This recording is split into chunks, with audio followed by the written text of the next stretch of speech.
성도님들, 날씨가 많이 추워져서요, 특별히 새벽기도 나오실 때 잘 여미고 나오시길 좀 부탁드리겠습니다.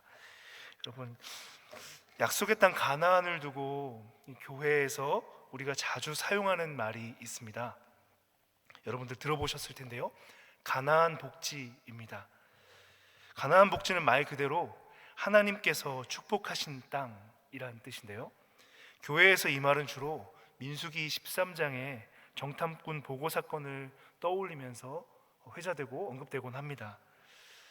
우리도 믿음의 눈을 들어서 하나님의 약속을 신뢰하면 거대한 안악자손이 보이는 게 아니라 하나님이 얻게 하시고 축복하실 그 땅의 풍성한 소산들을 바라볼 수 있다, 이런 이해 가운데 우리가 가나안 복지에 대해서 이야기를 하곤 하죠.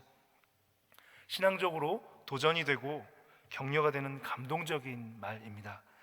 그러나 성도 여러분, 가나안 복지의 진정한 의미, 가나안 복지의 참 의미는 이 정도의 이야기가 아닙니다.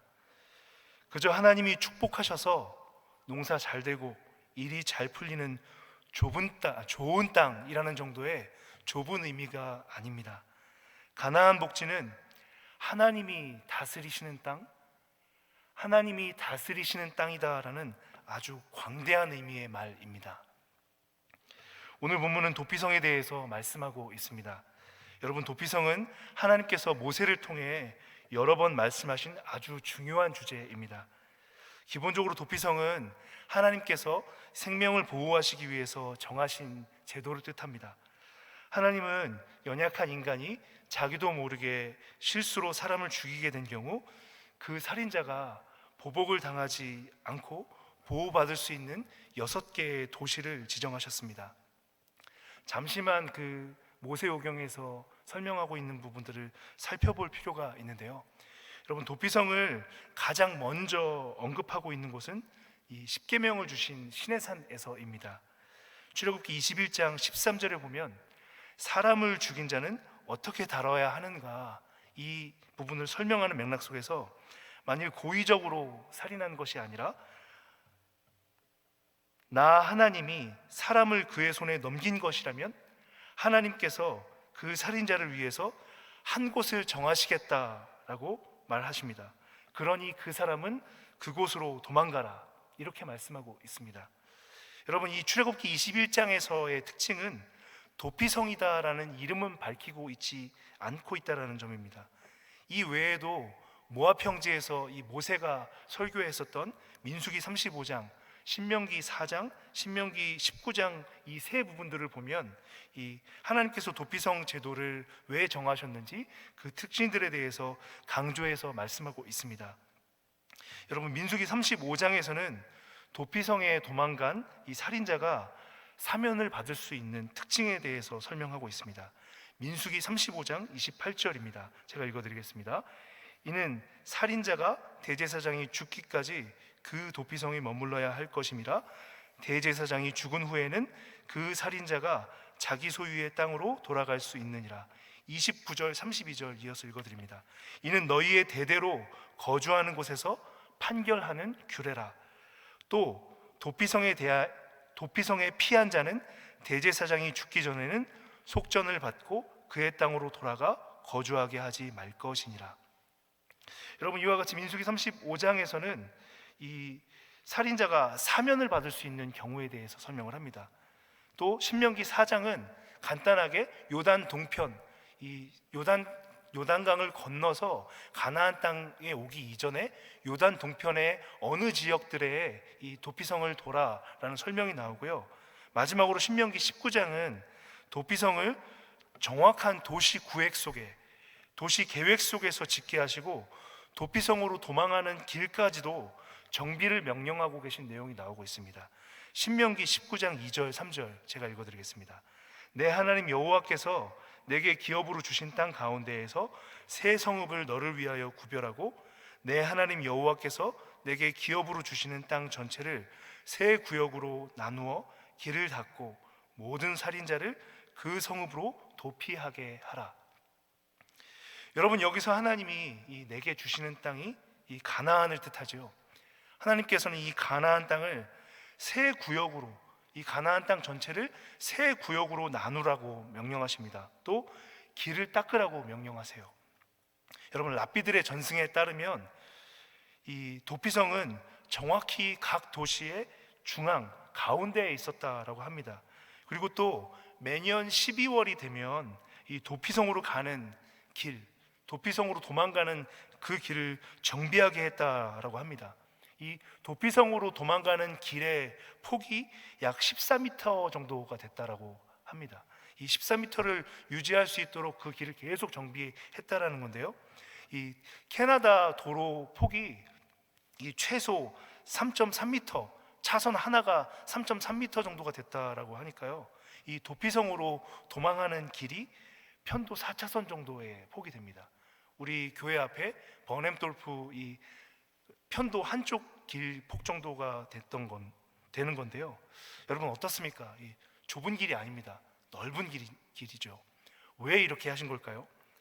도망가는 자가 이 도망가는 도피성이 너무 멀어서 또 도망가는 길이 폭이 너무 좁아가지고 도망가다가 잡혀서 죽지 않도록, 이 보복하는 자의 칼에 의해서 죽지 않도록 보호하시기 위해서 이렇게 명령하셨던 것이죠.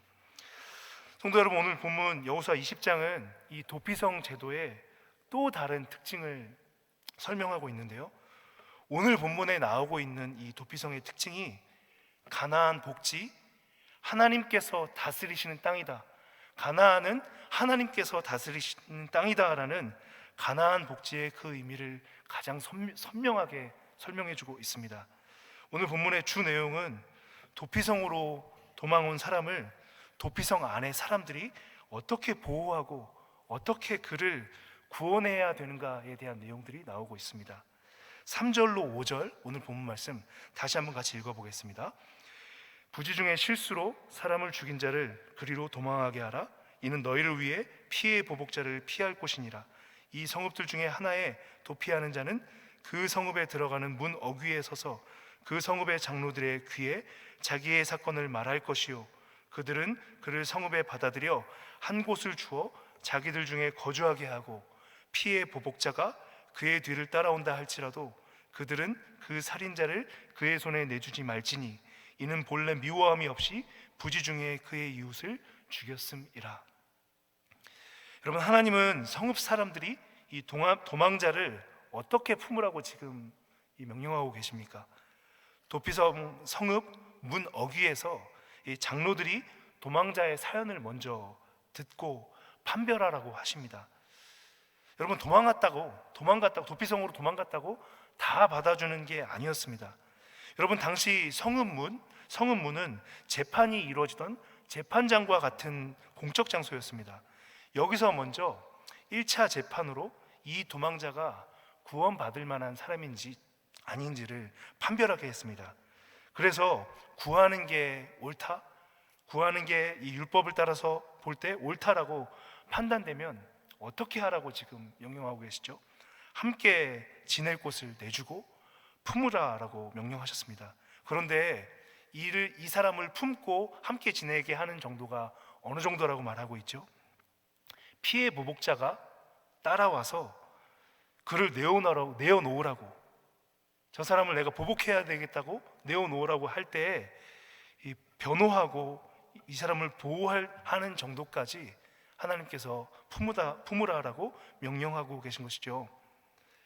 여러분, 이 6개의 도피성은 모두 이 레위인들이 관할하는 곳이었습니다. 이 레위인과 관련된 이야기는 월요일 날 좀 자세하게 나눌 건데요. 여러분, 오늘 본문에서 우리가 이 품게 하시는 내용들 가운데 이 깊이 주의해서 이해해야 할 단어가 하나 나오고 있습니다. 오늘 본문 3절, 5절, 9절에 이 3번에 걸쳐서 나오고 있는 단어가 하나 있는데요. 피해 보복자입니다. 이 영어로는 Avenger of Blood라고 번역된 단어인데요. 이 단어가 당시 이스라엘 사람들뿐만이 아니라 또 가나안 사람들뿐만이 아니라 이 고대 근동의 모든 사람들이 갖고 있었던 구원, 정의에 대한 이 생각을 담고 있는 단어입니다. 여러분, 당대 사람들은 이스라엘이다 가나안이다 할 것 없이 보복하는 것을 구원이다라고 생각했습니다. 보복하는 것이 구원이다라고 생각하는 이런 개념은 구약 성경 안에도 담겨져 있습니다. 오늘 우리가 앞서 읽었었던 민수기 35장에도 신명기 19장에도 반복해서 이런 개념들이 나오고 있는데요. 한 부분만 읽어드리겠습니다. 민수기 35장 33절입니다. 너희는 너희가 거주하는 땅을 더럽히지 말라. 피는 땅을 더럽히나니 피 흘림을 받은 땅은 그 피를 흘리게 한 자의 피가 아니면 속함을 받을 수 없느니라. 너희는 너희가 거주하는 땅 곧 내가 거주하는 땅을 더럽히지 말라. 나 여호와는 이스라엘 자손 중에 있음이니라. 여러분, 피를 흘리게 한 사람의 그 살인자의 피, 그 살인자를 죽여서 땅을 구원한다? 이게 당대 사람들이 갖고 있었던 구원에 대한 개념 생각입니다. 이스라엘도 동일합니다. 그런데 여러분, 놀라운 게요, 오늘 3절, 5절, 9절에 나오고 있는 피의 보복자라는 이 단어가 히브리어로 고엘이라는 단어입니다. 영어로는 Avenger of Blood인데요, 히브리어로는 고엘. 이 단어가 여러분, 우리가 잘 알고 있는 룻기에서 이방 여인 룻과 나오미, 또 그 기업을 물은 사람 있지 않습니까? 이 보아스를 우리가 성경에서 뭐라고 이야기하죠? 기업 물을 자, 킨스맨 리디머라고 하는데요, 이 말이 히브리어로 고엘입니다. 당대 이스라엘뿐만이 아니라 당대 사람들이 가지고 있었던 피는 피로 구원하는 거다, 보복해서 구원하는 거다, 피를 흘린 일이 있다면 반드시 죽여서 피로 구원하고 그 땅을 정화해야 된다라는 게 가나안 당대 모든 사람들의 생각이었는데요, 오늘 하나님께서 가나안 복지, 이스라엘 백성들을 땅 분배를 다 마친 상황 가운데에서 이스라엘을 통해서 이 도피성 제도, 또 율법을 통해서 가나안은 그런 피로 보복하면서 구원하는 곳이 아니라 은혜로 구원받는 곳이고, 하나님의 섭리 안에, 하나님의 통치 아래 다스림 가운데 구원받는 곳이고 정의가 회복되는 곳이다라는 것을 가르치는 것이 오늘 도피성 제도를 통해서 말씀하고 있는 부분입니다. 사랑하는 성도 여러분, 하나님께서 다스리시는 새로운 가나안 땅, 이 가나안 복지에는 오늘 어떤 변화가 있다라고 이야기하고 있습니까? 6절 말씀 한번 보시겠습니다. 그 살인자는 회중 앞에 서서 재판을 받기까지, 또는 그 당시 대제사장이 죽기까지 그 성읍에 거주하다가 그 후에 그 살인자는 그 성읍 곧 자기가 도망하여 나온 자기 성읍 자기 집으로 돌아갈지니라 하라 하시니라. 여러분, 여기 보시면 대제사장이 죽으면은 그 도피성에 머물러 있던 사람이 다시 자기 성읍으로 돌아갈 수 있다라고 이야기하고 있어요. 이 대제사장이 죽은 것은 이 한 시대가 마무리되는 것을 뜻하는데요, 이 지금의 우리로 치면은 왜 대통령 사면 같은 것이 있지 않습니까? 이 대제사장이 죽으면은 이 도피성에서 지냈던 사람이 자기의 지난 삶도 돌아보고 하는 시간들을 거쳐서 회개하고 돌아보는 시간을 가졌다가 그 이후에 자기 곳으로 돌아갈 수 있게 했다라는 겁니다. 이와 같이 이 은혜 안에서 자기가 부지중에 저지른 잘못일지라도 돌아보고 성찰하고 하는 시간을 거쳐서 돌아가게 하는, 자기 자리로 돌아가게 하는 이런 은혜의 절차들을 하나님께서 가나안에서부터 시작했다라는 것입니다. 이 9절에 보면요, 그런데 이 은혜의 절차를 누릴 수 있는 사람들이 이스라엘뿐만이 아니라 이 가나안에 있는 거류민들, 성도님들 잘 아실 텐데 출애굽 때부터 이스라엘 언약 공동체 안에는 여러 잡족들이 조금씩 섞여 있었습니다. 이 하나님의 섭리인데요, 가나안 땅 안에서도 우리가 앞서 살펴봤던 것처럼 기브온 족속과 같은 사람들이 있었죠. 섞여 들어온 사람들, 이스라엘이 연약했기 때문에 그 땅 주민들을 다 쫓아내지 못해서 섞여 있는 사람들이 있었는데요, 그 사람들에 대해서까지도 하나님께서는 오늘 도피성 제도 안에 품으시면서 은혜 안에 하나님의 통치를 누릴 수 있도록 지금 말씀하고 계십니다. 성도 여러분, 이 대제사장이 죽기까지 머무르고 그 이후로 죄가 씻겨 돌아간다라는 이것은 무엇을 우리에게 말씀하고 있습니까? 예수 그리스도의 그림자이죠. 우리의 영원한 하늘 대제사장 되시는 예수 그리스도, 예수 그리스도의 십자가 안에서 우리 죄가 씻겨지고 그 은혜 안에서 씻겨진 이후에 다시 우리가 돌아가야 할 원위치, 하나님께서 우리에게 뜻하신 그 원위치로 돌아갈 수 있는 이 부분을 말씀하고 있는 것 아니겠습니까? 말씀을 맺겠습니다. 사랑하는 성도 여러분, 오늘 우리는 이 도피성 제도보다도 더 원대한 하나님의 통치, 십자가 안에서 은혜 안에 우리를 다스리고 계시는 하나님의 은혜의 통치를 받고 있습니다. 오늘 도피성 제도에서 말씀하는 것과 같이 하나님께서는 언약 백성 이스라엘이 가나안 땅 안에서 당대 사람들이 갖고 있었던 구원에 대한 생각, 생명에 대한 생각, 정의에 대한 생각을 바꾸시길 원하셨습니다. 성문 앞에서 재판하면서 하나님의 구원의 일들에 동참하도록 부르셨거든요. 오늘 서부장로교회 우리 성도로 부름받은 우리 또한 동일합니다. 예수 그리스도의 복음을 전하는 것, 또 우리 주변에 허락하신 연약한 이웃들을 품어내는 것, 그 일들이 오늘 이 도피성 안에서 행했었던 그 일과 동일한 것이죠. 교회 사무실에 있다 보면 일주일에 꼭 한 번, 두 번 정도는 받게 되는 전화가 있습니다. 캐나다가 여러분들 잘 알고 계신 것처럼 복지사회잖아요. 그래서 캐나다 사회의 이 복지를 누렸었던 이 땅의 연약한 분들이 교회로 전화와서 무조건 패스터를 찾습니다. 패스터를 찾고 울기 시작해요. 그러면서 도와달라고 합니다. 분유값이 없다고 하고 렌트비가 없다라고 하면서 전화가 걸려와요. 저는 처음에 그 전화가 왔을 때 어떻게 대응을 해야 될지 몰라서 참 난감했었습니다. 그런데 저도 이제 그분들의 실체가 어떤 건지에 대해서 이야기를 좀 들었어요.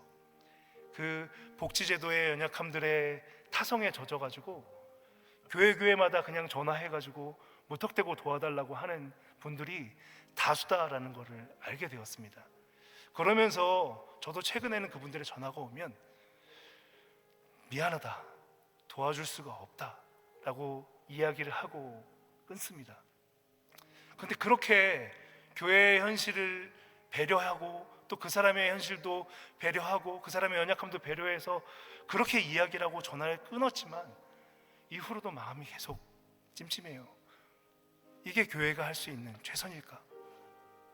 이게 지금 교회가 할 수 있는 최선일까라는 생각 앞에 혼자 이렇게 마음이 무너져서 힘들 때가 있어요.